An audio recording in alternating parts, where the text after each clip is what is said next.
Muchísimas gracias, Marisol. Qué placer estar nuevamente contigo y sobre todo con nuestro pueblo salvadoreño para compartir las situaciones que hemos estado trabajando fuertemente. Así es, ayer una labor titánica en un incendio, pero también otros casos que estuvieron atendiendo, y precisamente en un hecho lamentable, una persona falleció tras caer del 6º nivel de un edificio que se encuentra en construcción sobre el Paseo General Escalón.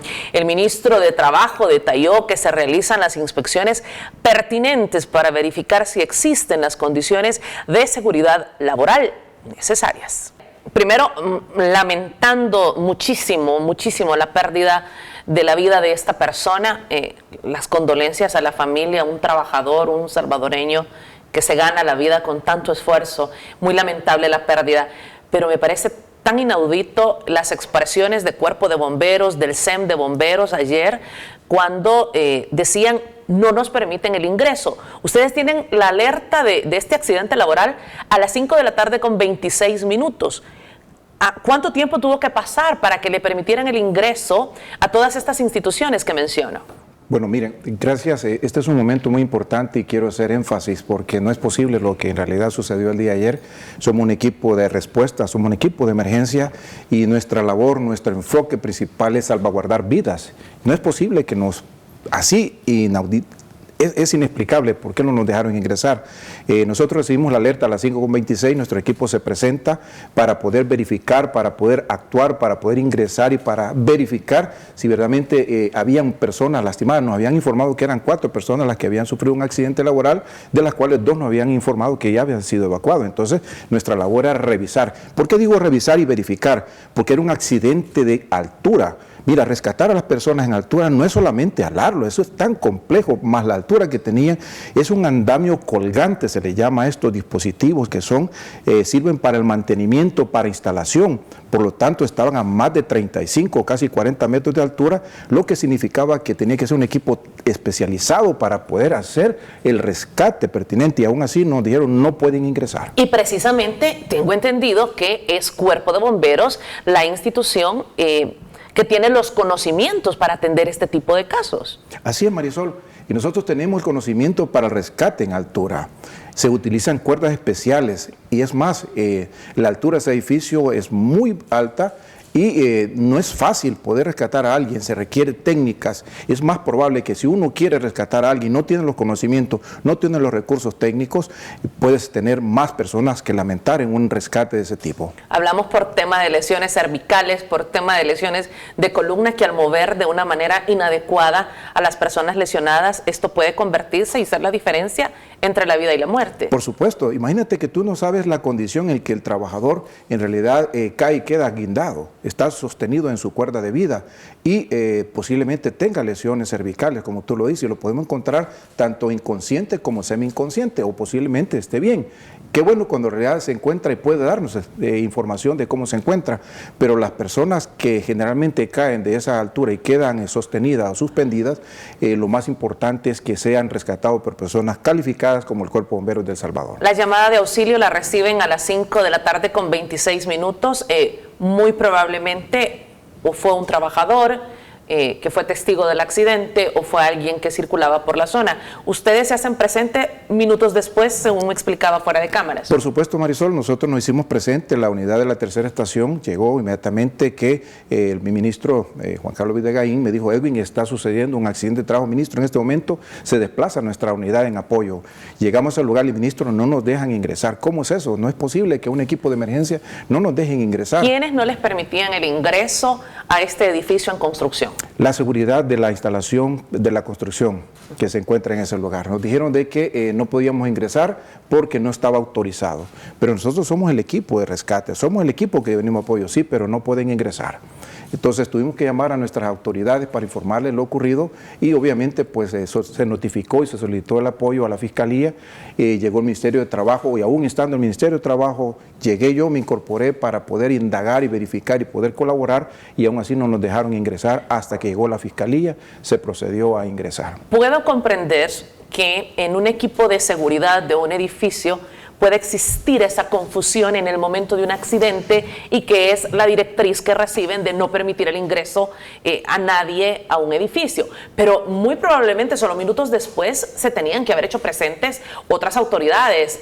Me refiero a los ingenieros, a los arquitectos, a personas relacionadas con la construcción con un nivel jerárquico que sí podían en los próximos minutos permitir el ingreso, pero según señalan pasó 1 hora para que les permitieran el ingreso. Efectivamente, Marisol, tuvimos una buena cantidad de tiempo afuera, estuvimos en 2 partes, tanto el lado sur como el lado norte, hasta que pasaron cerca de la hora aproximadamente, nos dejaron, pues se acercó una persona a la compañía para decirnos de que sí, nos iban a dejar ingresar, pero que solamente íbamos a ingresar ciertas personas.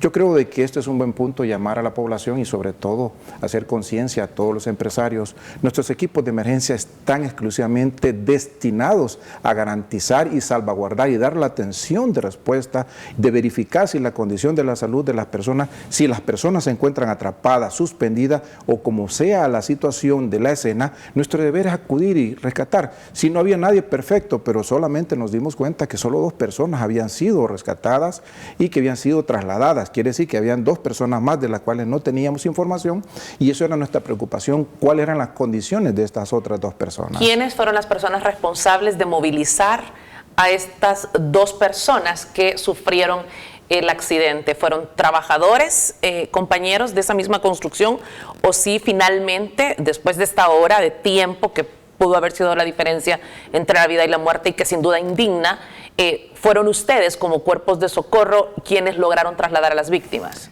Fue el cuerpo de socorro quienes dejaron ingresar con nosotros, comparto, cuando llegamos ya estaban en los equipos siendo trasladando a las 2 personas lastimadas, después cerraron el portón y ya no nos dejaron ingresar.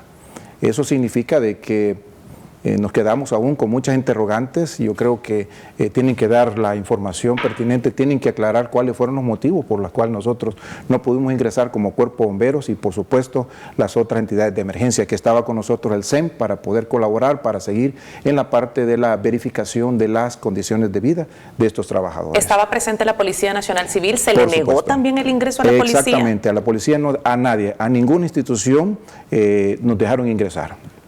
Estaba PNC, estaba Ministerio de Trabajo, recalco nuevamente, bomberos, SEN y otros equipos de socorro en el lugar.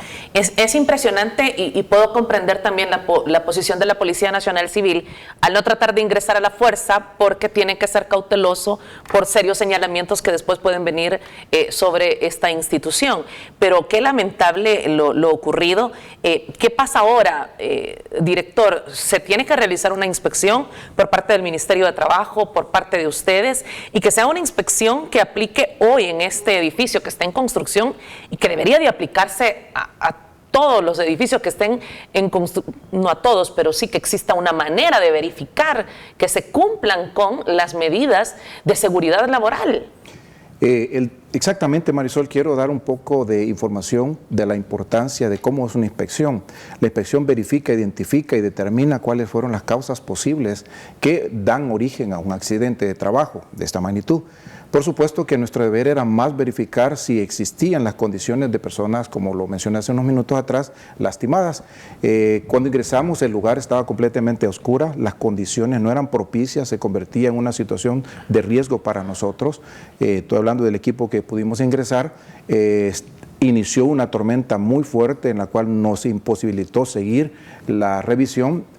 Por parte de las autoridades competentes dijeron vamos a cerrar las instalaciones y vamos a proceder, que es el día de hoy, con la inspección técnica para poder dar con las posibles causas que propiciaron este accidente laboral. Lamentable, sin duda, muy lamentable la partida de este trabajador, de este salvadoreño que con mucho esfuerzo se ganaba su vida, la de su familia, y qué lamentable. Ojalá que no ocurran más accidentes y que esto sea un llamado enérgico para las instituciones, para las empresas que se dedican a la construcción, a de nuevo evaluar los sistemas de seguridad para sus trabajadores.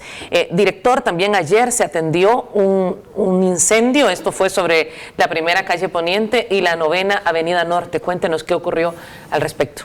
Bueno, gracias nuevamente. Miren, la verdad que estamos llenos de situaciones atípicas, por eso somos un equipo de respuesta de primera intervención. Y una de las cosas muy importantes es la visión que tiene nuestro ministro Juan Carlos Videgaín de modernizar, de poder tener un equipo más amplio. Y como ustedes ya saben, tenemos un equipo táctico de respuesta a emergencia que se une juntamente tanto Protección Civil como bomberos para poder dar esa respuesta, poder ampliar nuestro campo de trabajo. Pero este escenario ayer fue atípico, como sucede todo incendio estructural, y seguimos nosotros verificando que las condiciones propicias de todos los incendios estructurales siguen siendo eléctricos. Creo de que eso es un punto muy importante. Nuestro equipo llega a las condiciones de los chalets que se encontraban entre la 9ª Avenida y la Primera, prácticamente están en llamas, pero también afectan el sistema eléctrico adicional de lo que fue propicio, y el fuego en realidad se propaga y llega hasta una cuarta instalación que es a la par de los chalets que están ahí, y como pueden ver, respondimos con todos nuestros equipos. Llegaron alrededor de más de 12 bomberos, llegó 2 motobombas de primer nivel que tenemos, son las más efectivas, y asistimos también con nuestro camión cisterna de 8.500 galones para poder tener vital líquido y poder responder eficientemente. El fuego en realidad fue efectivo nuestro sistema de respuesta. Fue eficiente nuestro sistema, cómo ellos combatieron, pero también hay que tener en cuenta el tiempo con que se nos avisa, el tiempo que nos trasladamos, las condiciones que muchas veces el tráfico nos afecta porque no nos dejan pasar, que es algo que siempre hemos hecho, la petición al pueblo salvadoreño: cuando escuchen una sirena, por favor, déjennos pasar. Siempre, Marisol, les pido de que nos ayuden. Algunos nos obstruyen el paso. Pero bien, así es como respondimos el día de ayer a este incendio estructural, donde se consumieron prácticamente 4 instalaciones que son infraestructura de ese lugar. ¿Era una casa de empeño entre los locales que se encontraban en el lugar? Totalmente, era una casa que le llaman de compra de valores, y 3 chalets que se encontraban a la orilla de lo que es esa propiedad. Es importante el señalamiento que usted hacía. Creo que todos somos testigos cuando vamos en las calles, el irrespeto al cuerpo de bomberos, a las diferentes ambulancias, a las patrullas de la Policía Nacional Civil, cuando no cedemos el paso, y cometer semejante irresponsabilidad puede ser la diferencia entre la vida y la muerte de alguien que está siendo trasladado a un hospital o de alguien que está por ser rescatado. Además, atendieron varias emergencias producto de las lluvias, de la lluvia de anoche. Fue sorpresiva para esta servidora, aunque hemos tenido muchas lluvias en los últimos días, pero la de ayer fue sorpresiva, y específicamente en San Luis La Herradura, en el departamento de La Paz, hubo mucha afectación. Las condiciones climatológicas, bueno, es natural que en esta época estén sucediendo todas estas condiciones de la cantidad de agua, pero tenemos pronósticos. Las condiciones pueden variar en minutos, en segundos. Tuvimos esa alerta, tuvimos alerta de parte de lo que es el Observatorio de Medio Ambiente, pero la cantidad de agua es sorprendente. Las condiciones de obstrucción que tenemos en todo lo que es tuberías, tenemos también las quebradas, que son la fuente donde se llegan toda la cantidad de agua, ponen en situaciones difíciles y complicadas para nuestra población. Efectivamente, tuvimos el caso de San Luis Talpa, tuvimos también el caso de la Santa Lucía, una inundación completa que, como ustedes vieron en las redes, un bus quedó completamente en condiciones atrapadas, pero en nuestra alerta nos dicen hay personas atrapadas, están muchas personas en riesgo. Cuando llegamos al lugar, nuestra segunda estación, que se encuentra en Ilopango, acudió inmediatamente y verificamos que habían sido rescatados, y se trataba del conductor y del cobrador. No habían más personas que habían quedado atrapadas. El agua sí estaba por arriba de más de 1 metro, pero como ustedes también tienen a ver mucho las situaciones de las obstrucciones. Es algo que en realidad las autoridades están haciendo énfasis de las condiciones de todo lo que son nuestros desechos, lo que son residuos de muebles que se encontraban en esa tubería, hacen una obstrucción y hacen de que también el agua y la cantidad de agua que tuvimos ayer fue una precipitación muy alta, y por supuesto es un tema que ya están abordando para poder reducir el riesgo y que en realidad se controle la situación a futuro. Director, ¿existe una mejor comunicación ahora para poder dar una respuesta inmediata a estas emergencias con las municipalidades? Por supuesto. Somos un equipo integrado, todas las entidades estamos de una manera tan involucradas por una acción que nuestro presidente Bukele ha hecho énfasis. Somos un equipo de respuesta y tenemos que estar 100% todos integrados para poder dar a la población nuestra mayor eficiencia de respuesta, y eso es lo que estamos haciendo, tanto la municipalidad, tanto ProCivil, tanto toda la Fuerza Armada como todas las instituciones. Estamos haciendo nuestro esfuerzo para llegar inmediatamente, cosa que en años anteriores no se hacía esta respuesta tan precisa. Sí se llegaba, pero en un tiempo distanciado. Ahora todo escenario, toda información que recibimos como una alerta temprana, una alerta de situaciones, inmediatamente nos trasladamos, no solamente un equipo, nos trasladamos un equipo integrado para poder dar un soporte, mayor énfasis y poder dar una mayor cobertura a la necesidad de la población. Y cuando tocábamos el tema del accidente laboral que se registró ayer por la tarde en este edificio, en el Paseo General Escalón, me lleva a pensar cómo Cuerpo de Bomberos está preparado para atender todo tipo de emergencias, y siempre lo he mantenido, son uno de los equipos mejor preparados en cuerpos de auxilio, de socorro en nuestro país. Ayer, precisamente por la noche, atendieron un accidente de tránsito en Metapán, pasada las 8 de la noche, y cuando vemos este tipo de rescates, quienes lo hacen posible, obviamente con la ayuda de los cuerpos de socorro, que es una labor titánica la que también realizan, pero son ustedes los expertos que están, cuando se tiene que liberar a estas personas que están atrapadas en los accidentes. Y ayer se registró uno en Santa Rosa, Huachipilín, esto en Metapán, en el kilómetro 103, y también atendieron este llamado. Efectivamente, así es. Acudimos porque nos informaron de que había una colisión de 2 vehículos, no nos dijeron más información. Nuestra unidad de la estación de Metapán acude a la escena dándose cuenta de que la colisión fue frontal entre 2 unidades, 2 vehículos particulares, y se encontraban personas pues lastimadas. En la evaluación encontraron a un conductor que no respondía, no tenía signos vitales y estaba completamente ya atrapado por el impacto, donde todo lo que es la estructura del tablero, timón y las condiciones que quedaron, la persona perdió la vida. Posteriormente se hizo presente otra unidad con equipo de extricación, que son unas tenazas hidráulicas para poder cortar, liberarlo y poderlo extraer, pero ya se encontró lamentablemente sin vida. Y estas son de las acciones que el Cuerpo Bombero hace, como una de ellas, como la parte fundamental, es siempre hacer énfasis de lo que es la prevención. Prevención es antes, para que no suceda después las cosas. 2 menores de edad que afortunadamente, gracias a Dios, fueron rescatados y fueron trasladados a un hospital para poder obviamente tener su revisión médica. Así es. Estos 2 jóvenes, gracias a Dios, pudimos ver de que no fueron gravemente lastimados, pero fueron trasladados al hospital de Metapán, les dieron asistencia para poder valorar, y solo se encontraron ciertos traumatismos que en realidad no ponen su riesgo sus vidas. Director, ¿qué se continúa viendo? ¿Cuál es la constante en estos accidentes de tránsito?